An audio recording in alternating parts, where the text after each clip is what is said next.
এই মুহূর্তে আমরা রয়েছি হুগলি জেলার অন্যতম সিট উত্তরপাড়া বিধানসভা। এখানে কিন্তু একেবারে হাড্ডাহাড্ডি লড়াই চলছে ভোটের ময়দানে। এখানকার সাধারণ ভোটাররা কাকে চাইছেন তারা? দীপাঞ্জন বাবু নাকি শীর্ষণ্য নাকি মীনাক্ষী মুখার্জি? কাকে চাইছেন সাধারণ মানুষরা? যেই আসবে সেই ভালো আমাদের জন্য। আমরা ছাপো আমাদের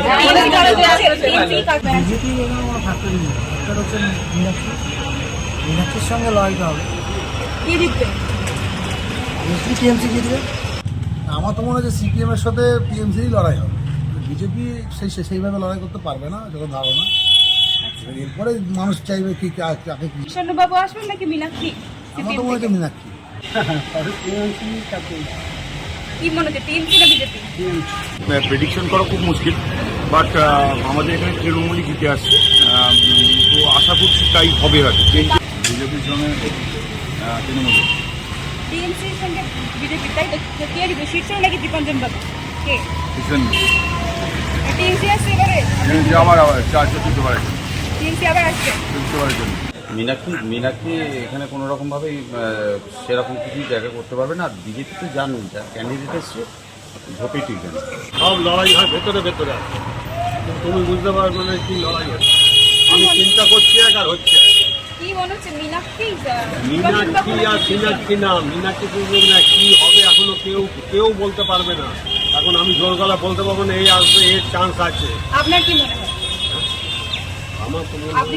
আমার মনে হচ্ছে পরিষ্কার কথা বলবো, আমার যে বয়স যে আমাদের সেন্ট্রালের সঙ্গে আমাদের রাজ্যে কোনো একটা গল্প হয়ে আছে, যে যতই পাবলিক চায়ের দোকানে বসে গল্প করুক, এ করুক, এদের ভেতর ভেতর হয়ে গেছে। নাহলে এত আমার মতো লোক একটা সাহস পাবে ইডি থেকে একটা ফাইল নিয়ে আমি বেরিয়ে যাবো। আমি মীনাক্ষী তো এখানে ভালো ব্যবধানে জিতবে। সিপিএমের যে ক্যান্ডিডেট আছে সে তো যথেষ্ট বেশি শক্তপোক্ত মানুষ। এবার ব্যাপারটা হচ্ছে আমরা প্রত্যেকটা ক্যান্ডিডেটের সামনের অংশটা দেখতে পাই, কিন্তু পেছনের কার্যকলাপটা যে কতটা সাধারণ মানুষের পক্ষে দেখা সম্ভব হয় না। এখন তো বলছি এবার সিপিএম এই দিক দিয়ে বেরিয়ে যাবে, দেখুন কী হচ্ছে আগে।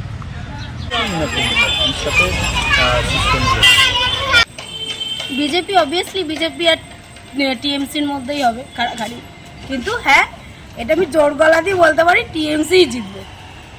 আমি টিএমসিকে সাপোর্ট করি। টিএমপির সাথে বিজেপি বা টিএমপির সাথে সিপিএম সেনা কোনো ব্যাপার নেই।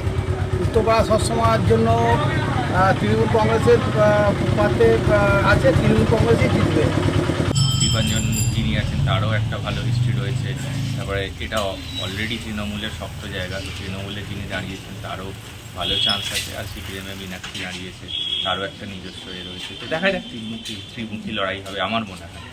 সিপিএমের সঙ্গে হবে মনে হচ্ছে, মীনাক্ষী মনে হয় কাজের লোক আছে। মানুষরা কি বলছেন তা তো আমরা শুনলাম, কিন্তু প্রত্যেকে কিন্তু ওয়েট করতে হবে আমাদের বিধানসভা ভোটের রেজাল্টের দিনের জন্য। উত্তরপাড়া থেকে ক্যামেরায় সন্ধ্যের সঙ্গে সিনচিতা, হিন্দুস্তান টিভি।